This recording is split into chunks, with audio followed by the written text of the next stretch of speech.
Hola, mi nombre es Marta y te doy la bienvenida un día más a Empieza por leer. Estamos aquí un mes más con un país más, en este caso Marruecos. En concreto, pues en este vídeo vais a encontrar un repaso por la historia de Marruecos, nada sencilla, y las dos propuestas para las votaciones para el libro que leeremos en el mes de noviembre en Empieza por leer Club Literario. En un futuro vídeo os traeré más recomendaciones o recopilación, mejor dicho, porque no he leído los libros para el país de Marruecos, que puede encajar en este propósito, el reto de conocer otros países a través de la literatura, conocer voces diferentes a las voces a las que estamos acostumbradas. Así que ese vídeo estará próximamente en el canal. Soy perfectamente consciente de que me faltan vídeos en esta sección de los 200 libros, 200 países, pero todo a su tiempo, ¿vale? Yo lo tengo en mente, os lo prometo. Como siempre os digo, esta parte de la introducción histórica nace de leer en Wikipedia, ¿vale? No tengo estudios relacionados con historia ni nada parecido, ¿vale? Soy ingeniera, o sea, imaginad, ¿vale? Cualquier cosa que sea imprecisa, pues bueno, intentad perdonármela, por favor. Vamos a empezar, que es un país que tiene mucho que conocer.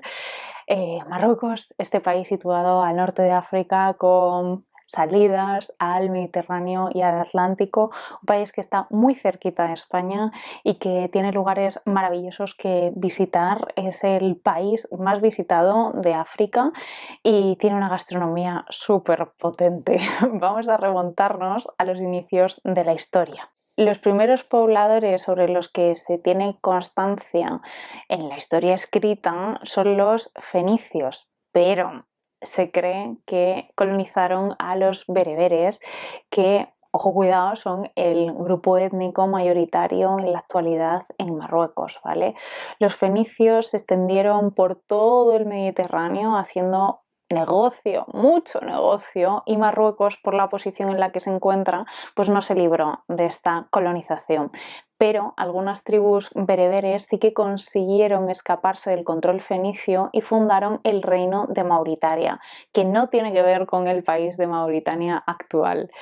No podían faltar en estos vídeos las guerras, ¿no? La violencia, ¿no? Nos vamos directamente a la guerra, a las guerras púnicas, siglo I, Roma derrota a Cartago y el reino de Mauritania pasa a estar conquistado, ¿no?, por el Imperio Romano.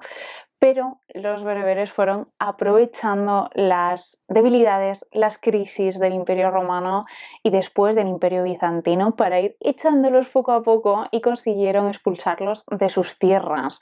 Al final, con esto, importante, súper importante, quedó frustrado el intento de evangelizar a los bereberes. El cristianismo pues no les convencía mucho, para nada. Saltamos al siglo VII, a la conquista musulmana del Magreb por el califato omeya. Mahoma consigue convencer a los bereberes, consigue que adopten el Islam como religión y el árabe como lengua. Pero en este califato se les permite a los bereberes mantener más o menos sus costumbres. Los omeya, sorpresa, spoiler, desaparecen. Llega ahora una mezcla de dinastías y demás, que es una movida muy gorda y que no voy a entrar en eso porque no tiene una relevancia realmente importante, ¿vale? Lo importante es que pasaron a estar bajo el califato de Córdoba y que, como toda unión social, tuvo sus movidas internas y se separaron en reinos de taifas. Aprovecharon los bereberes, como hicieron con los romanos, esa debilidad generada por los reinos de taifas y formaron una dinastía bereber y la instauraron, y se implicó mucho en las batallas de la Reconquista. Esta dinastía es la dinastía almorávide. Es sustituida en el siglo XII por la dinastía almohade. Esta dinastía también se implica mucho en las batallas en la península y se va al garete con la derrota en la batalla de las Navas de Tolosa. Pasamos al siglo XIII, da lugar a la dinastía Meribenín y hasta que Portugal ocupa Ceuta. La gente se cabrea un poco, ¿no?, con esta ocupación y tiene lugar una revolución en Fez y se cargan al sultán, ¿vale? Al último sultán de la dinastía, y esto da lugar a la dinastía Wattásida, ¿vale? Es con esta dinastía con la que se pierde ya completamente el control sobre el reino de Granada, el control sobre la península ibérica, y esto junto con las corrientes migratorias de musulmanes y judíos que, oye, qué cosas, no se querían convertir al cristianismo, pues hace que esta dinastía también caiga. ¿Cómo cae? Pues cae por el surgimiento con muchísima fuerza de una dinastía, en este caso árabe y no bereber, llamada Sa'adi, que decían que eran descendientes directos de Mahoma. Consiguió conquistar todo el territorio a través de una guerra y sustituir a los bereberes en el siglo XVI. Con esta dinastía se amplían los territorios, se conquista parte del Sáhara y se genera un periodo que hay pues cierto esplendor, cierta prosperidad, la gente está bien, pero se produce la muerte natural del sultán. ¿Y esto qué pasa? Pues que genera mogollón de tensiones entre los descendientes, porque oye, pues no se están disputando un mueble, se están disputando territorios, se están disputando poder. Entonces, con todas estas tensiones se produce el fin de esta dinastía. Y aunque no os lo creáis, estamos llegando a la última dinastía. Y digo última con toda la intención del mundo, y es que es la dinastía que sigue reinando incluso a día de hoy desde 1666, la dinastía Alauí. Son de origen árabe, insisto mucho en esto porque el grupo étnico mayoritario en Marruecos actualmente, y en ese momento también, eran los bereberes. No obstante, están gobernados por una dinastía árabe, son grupos étnicos diferentes. Esto viene a reflejar que aunque la población bereber es mucho mayor, pues la cultura árabe se ha impuesto en una medida abrumadora a través de la región y a través de la lengua.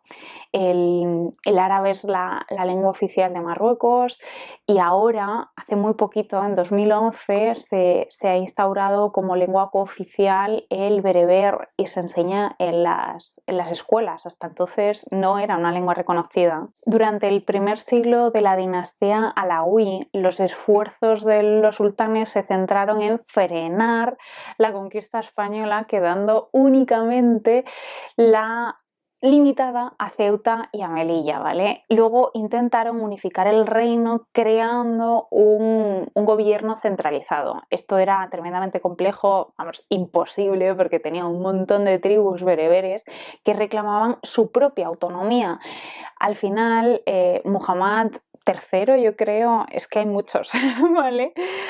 Muhammad III consolida el reino de Marruecos en el 1790 al desechar completamente esa idea de centralizar el gobierno, ¿vale? Nos vamos a dar un saltito en el tiempo y nos vamos a situar en el periodo que va de 1830 a 1912.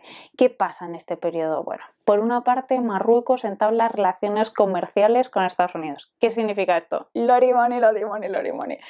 ¿En qué utilizan este dinero? Pues en reforzar el ejército y mantener súper a raya a las tribus bereberes. Luego, otra cosa importante que ocurre en este periodo, y que lo sabemos porque tenemos vídeos sobre eso, el Imperio Otomano pierde el control sobre las colonias del norte de África. ¿Esto en qué desencadena? Pues en un caos masivo en la zona, ¿no? Y mucha inestabilidad en la región, y Francia aprovecha la situación para reconquistar Argelia. Tiene lugar una guerra, la guerra franco-marroquí, en 1844, gana Francia.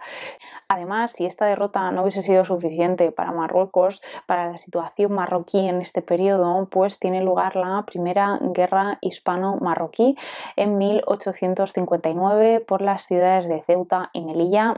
Sorpresa, Marruecos también pierde y tiene que pagarle un dineral a España en términos de indemnización económica, y además le debe ceder un territorio muy concreto, el territorio de Ifni, que os hago un pequeño spoiler, pero que ahora después lo aclararemos en un momento, y es que será un lugar muy, muy relevante en las relaciones entre España y Marruecos, ¿vale?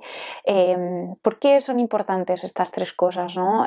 Pues porque llevan a Marruecos a un punto límite, a una situación límite, insostenible, inmanejable, ¿vale? Por una parte tienen una tensión tremenda con los tribus bereberes, ¿vale? A nivel social están completamente muy mal, ¿vale? Además, en la parte económica tienen una economía devastada, ¿vale? Por las guerras, por las indemnizaciones, por las grandes cesiones económicas, ¿vale? Entonces se declaran incluso en bancarrota, pasan unos años de hambrunas, ¿vale? No estoy hablando un año de hambrunas, años, ¿vale? De hambrunas. Y además tienen muchísimas presiones políticas por parte de Francia y España para convertir a Marruecos en un protectorado conjunto entre ambos países. Y sí, esto es lo que termina por suceder en 1912, después de la primera y segunda crisis con Marruecos.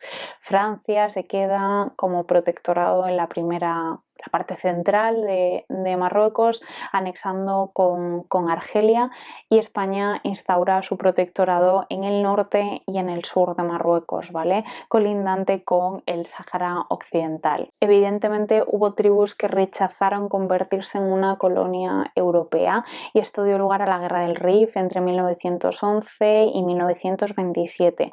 Esta guerra se llevó la vida de más de 80.000 personas y tuvo un resultado doble, ¿vale? Por una parte, terminó con la autoproclamada República del Rif y reafirmó el poder francés y español en la zona. Con el refuerzo del poder francés, muchos colonos se trasladaron a este territorio, compraron tierras por una cantidad nimia, ¿vale? Y llevaron a cabo una explotación minera muy, muy, muy intensiva. Esto generó cierto malestar que dio lugar al Comité de Acción Marroquí, que pretendía exigir formalmente la presencia de marroquíes en los órganos de gobierno. Huele un poco a movimiento independentista, ¿no? Pues sí, ahí están los inicios, ¿vale? Del movimiento independentista marroquí. ¿Qué ocurre? Pues que entre tanto llega la Segunda Guerra Mundial, Marruecos apoya a Francia, en 1944 se funda el partido Istiklal, que significa independencia en árabe, y que consigue unir a los diferentes movimientos independentistas. Además, el sultán Mohammad V les muestra su apoyo, se muestra favorable hacia los nacionalistas, y los franceses, ni cortos ni perezosos, lo exilian a Madagascar. Esto desencadena una serie de procesos muy violentos y se reclama sobre todo la vuelta del sultán, ¿vale? Los franceses, ante la situación, tampoco tienen mucha más opción, ¿vale? Y traen de vuelta a Muhammad desde Madagascar, y empiezan las negociaciones para la independencia de Marruecos, que ven la luz con mucho esplendor en 1956 con la formación de una monarquía constitucional. ¿Te pensabas que aquí paz y después gloria? Pues no, nada de eso ni hablar. Las negociaciones de la independencia se realizaron por separado con Francia y con España. Con España hubo bastantes problemas que llevaron a la guerra de Ifni. ¿Os acordáis? Esa región de Marruecos que cede a España en la primera guerra hispano-marroquí, que colinda además con el Sáhara Occidental. Bueno, pues en la guerra de Ifni el conflicto no termina, pero la guerra sí, en 1958, con la cesión por parte de España de la región de Cabo Jubi, aunque no de Ifni. Para eso tenemos que esperar hasta 1969, cuando España ya se retira de esa región, aunque continúa en el Sáhara Occidental. Nos situamos ahora en otro momento de guerra, y es que Marruecos empieza a llevar a cabo unas políticas con las que pretende recuperar los territorios que en algún momento le pertenecieron. Una de las guerras que nace de estas políticas, de estas intenciones, es la Guerra de las Arenas, que empieza en 1963 y que pretendía recuperar territorios que en ese momento eran de Argelia. Finalmente interviene la la Organización para la Unidad Africana y las tierras en las que queda Argelia.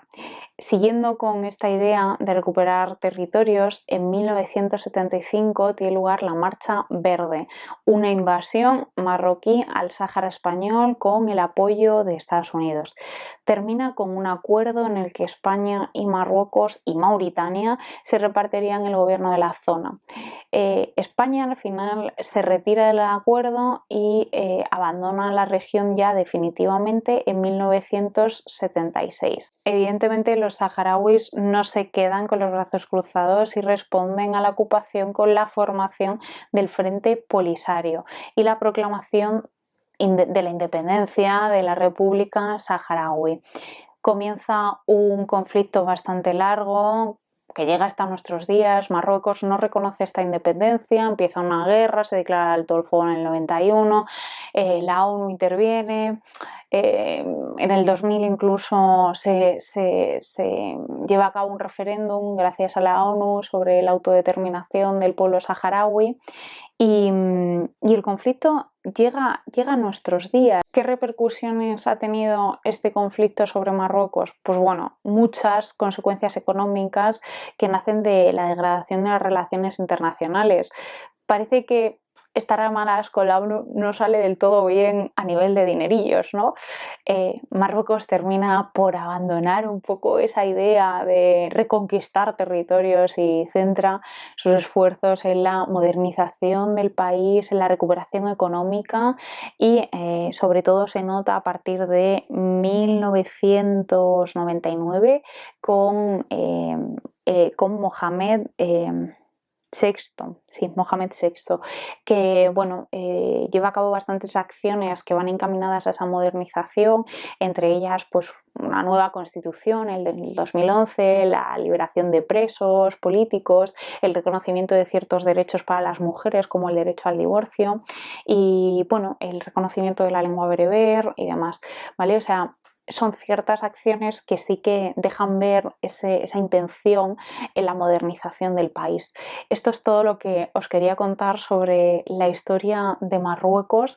Es intensa, parece que no hay tanta violencia como me transmiten las historias de otros países, pero estoy segura de que también ha sido una historia con mucha violencia, aunque yo no me haya quedado con ese pozo, ¿vale? Me quedo con un pozo más de cambios de poder, ¿no? que más violento, ¿no? La cultura bereber es una cultura en la que al parecer la tradición oral manda sobre todo lo demás. Es curioso porque bueno, al tener un rango de alfabetización todavía tan bajo, casi me desmonta el chiringo. Tiene un rango de alfabetización todavía bastante reducido, creo que en torno al 40% de la población actual marroquí es analfabeta, con lo que la tradición oral todavía no ha desaparecido y eso creo que a nivel literario seguro que lo notamos si leemos a algún autor o autora de origen marroquí per se, ¿no? Que se haya criado en Marruecos. Espero que lo encontremos en las propuestas que os hago y si no, pues bueno, tendremos que seguir leyendo autores y autoras marroquíes para descubrirlo. Espero que se haya hecho más o menos accesible. Creo que en los sucesivos vídeos voy a intentar que esta parte histórica no sea tan abrumadora, porque yo entiendo que, o sea, yo llevo 3 días preparando esto, muchas horas, entonces para mí ya como que todo tiene sentido, ¿no? Y todo encaja una cosa con la otra, porque mi memoria es nefasta, entonces yo no me sé esto, ¿vale? Yo lo entiendo para poder transmitirlo, si no, no podría transmitiros nada. En fin, vamos con las votaciones, que es a lo que el núcleo duro de este vídeo, aunque esto se queda aquí para la posteridad, siempre y cuando queráis consultar algo concreto sobre la historia de Marruecos, aunque siempre tenéis Wikipedia, os dejo todos los enlaces que he estado consultando y demás, que son en su gran mayoría Wikipedia y los enlaces que salen de Wikipedia, ¿vale? Como siempre os digo, vamos con las votaciones. Os voy a sugerir para las votaciones una autora y un autor marroquíes, ambos de nacimiento, crecieron en Marruecos, luego se fueron fuera y luego volvieron a Marruecos ambos y ambos son premiados. El libro que os propongo de cada uno de ellos tiene aproximadamente 4 puntos en Goodreads, o sea que en general a la gente les ha gustado y son libros cortos, ¿vale? Vamos allá. El primero es de Mahí Binebine, nace en 1759 en Marrakech y es premio de novela árabe, otros premios más, ¿vale? Por supuesto. Estudió curiosamente matemáticas en Marruecos y se trasladó a París para terminar, creo, el último año y me imagino que para hacer un doctorado también en París y fue profesor de matemáticas durante 8 años y luego decidió como cambiar completamente su vida, ¿no? Su profesión, sus quehaceres y su entorno, todo, absolutamente todo, para dedicarse a la escritura y a la pintura. Me parece fascinante. Llegó a exponer incluso sus pinturas en el Guggenheim de Nueva York en la colección permanente. O sea, me parece como que eso suena hiper relevante, ¿no? O sea, no he podido indagar mucho más, pero me ha parecido de base bastante interesante. Vuelve en el 2002 a Marrakech y desde entonces está allí. El libro que os propongo se llama Los caballos de Dios. Se publicó en el 2010, lo publica Alfaguara, si no me equivoco, sí, Alfaguara, lo traduce María Teresa Gallego Urrutia y Amaya García Gallego, ¿vale? Vale, lo publica Alfaguara, tiene en papel 160 páginas y 90 en digital. Me he dado cuenta a través de estos vídeos y de hacer los calendarios y demás que el parámetro que realmente nos importa para saber el número de páginas de un libro es el de las páginas en digital. ¿Por qué? Pues porque de alguna forma normalizas todo y comparas bajo situaciones iguales. Es decir, al final los libros, en función de cómo sea de grande el libro o si tiene mucho margen o la letra muy pequeña o muy grande, pues te salen unas páginas u otras, ¿vale? Entonces el dato importante es el de las 90 páginas en digital. Lo que os quiero transmitir es que es hiper corto, ¿vale? Pero que lo que he visto en Goodreads es que la gente dice que precisamente es una novela muy corta que transmite mucho y que deja mucho pozo y mucho lugar a la reflexión. Entonces creo que puede ser interesante a nivel de grupo leer en algún momento una novela corta y que nos pueda dar también lugar a eso, ¿vale? Es una novela que está basada en hechos reales, se inspira en la historia de unos chavalillos que llevan a cabo un ataque terrorista en Casablanca en 2003. He visto que hay incluso una adaptación cinematográfica basada en el libro y se me está poniendo la carne gallina porque he buscado alguna información sobre ese atentado porque yo no lo tenía en mente, ¿vale? Y bueno, no he querido buscar mucho tampoco por no spoilearme, ¿no? Pero ese es el núcleo del libro, ¿vale? Reconstruir un poco la historia de estos muchachos. La segunda propuesta es una autora que después de haber leído sobre ella me ha dado muchísima pena no conocerla, que no me sonase ni siquiera su nombre, ¿no? Ahora ya sí, ¿no? Y le voy a poner remedio seguramente salga o no salga en las votaciones, ¿vale? Porque, insisto, como siempre, sentíos completamente libres de votar lo que os apetezca y pensando sobre todo en si os apetece leer ese libro o no y demás, o sea, no... Sentíos libres. En fin, la autora se llama Fatema Mernissi, nace en 1940 en Fez y falleció en 2015 en Rabat. Es premio Príncipe de Asturias de las Letras en 2003 y viene de una familia acomodada, lo cual ayudó muchísimo a que, a diferencia de su madre, sus hermanas, sus tías, el resto de mujeres de su familia, tuviese una escolarización con la modernización del Estado, o más bien con la independencia, mejor dicho. En 1956 pues se empieza a escolarizar a las niñas, se crean unas escuelas coránicas, entonces tiene esa oportunidad, ¿no? de aprender a leer, a escribir y aprender muchísimas más cosas, ¿no? Llega a ir a la universidad en Rabat, estudia ciencias políticas y consigue una beca para irse a estudiar a la Sorbona. Marcha a Estados Unidos, hizo un doctorado allí sobre sociología, en concreto sobre las dinámicas entre hombres y mujeres en las sociedades musulmanas actuales, bastante interesante a priori, ¿no? Creo que toda su literatura bebe bastante de eso. Luego vuelve a Marruecos para ser profesora en la universidad y luego también para gestionar distintos grupos de trabajo de organizaciones internacionales que tratan sobre derechos de las mujeres, ¿vale? ¿Cómo? ¿Cómo? Nunca había escuchado su nombre. O sea, es que me da hasta vergüenza. Ah, y en Wikipedia, que estoy aquí mirando, pone también que es Autoridad Mundial en Estudios del Corán. No sé exactamente en qué consiste eso, pero bueno, aquí está puesto. Quería leeros muy brevemente, si me lo permitís, lo que dijeron de ella al entregarle el premio Princesa de Asturias o Príncipe de Asturias, ¿no? En 2003. Dijeron sobre ella, sobre su obra, ¿no? Una obra literaria en varios géneros que, con profundidad de pensamiento y calidad estética, aborda cuestiones esenciales de nuestro tiempo, desde una perspectiva complementaria en el diálogo de las culturas. Pinta bien, ¿no? Bueno, el libro que os propongo es un libro que de nuevo está disponible en papel y en digital, súper accesible también económicamente este libro, y se llama Sueños en el umbral, Memorias de una niña del harén. Lo traduce Ángela Pérez Gómez y lo tenemos publicado por Ediciones B, como ya digo, en papel y en digital. En papel lo tenemos en bolsillo, 304 páginas, y en digital con 238, es decir, que con los números que nos tenemos que quedar son con 90 y con 238. Es un libro de cuentos, ¿vale? Tampoco hemos leído nunca cuentos todavía en el reto, lo cual estaría también muy bien. He preguntado a una persona en concreto que sé que lo ha leído y me ha dicho que son cuentos que tienen un nexo común, no es una recopilación a lo loco, ni mucho menos, y que al final te quedas con una idea común con todos ellos, y que en ese sentido, aunque sean cuentos, bueno, no resulta tan diferente para los lectores que estamos mucho más acostumbrados a la novela que a los cuentos, ¿vale? Lo he preguntado eso en concreto, ¿eh? ¿Sobre qué van los cuentos? Pues os podéis imaginar que con ese título y con ese subtítulo, sobre todo Memorias de una niña del harén, pues son precisamente el acompañamiento en el crecimiento de esta niña en un harén de mujeres.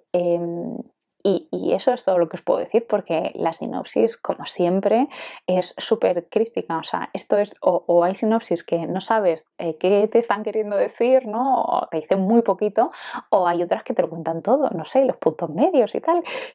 Así que estas son las dos opciones bastante diferentes entre sí: una novela corta, un libro de relatos, una autora, un autor con experiencias vitales bastante diferentes, y bueno, con hechos que nos narran en ambos casos bastante diferentes, pero que creo que en ambas opciones nos vamos a llevar algo de Marruecos, algo concreto, ¿no?